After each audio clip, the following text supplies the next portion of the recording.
In this video, you will learn what are various ways to troubleshoot your Netgear range extender, AC750 device during setup in case if you're unable to connect to my mywifiext.net website and the site shows an error stating not connected to your Netgear range extender device. Or extender connected but no internet connection. Here are some tips. The first thing that you can do is try rebooting your Netgear range extender and your router.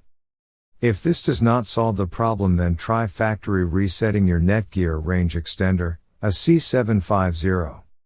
Third thing that you can do is try using a different web browser. Try clearing the history and cache of your browser. Make sure that you have an active internet connection. Make sure that all the cables are connected and avoid using damaged ones. Make sure you are using the latest firmware update on your extender. In case if you are still facing any issue with your Netgear range extender device, get in touch with our Netgear range extender experts for instant solutions. Thanks for watching our video, and do not forget to like, share and comment on the video, so that you never miss any video from our channel.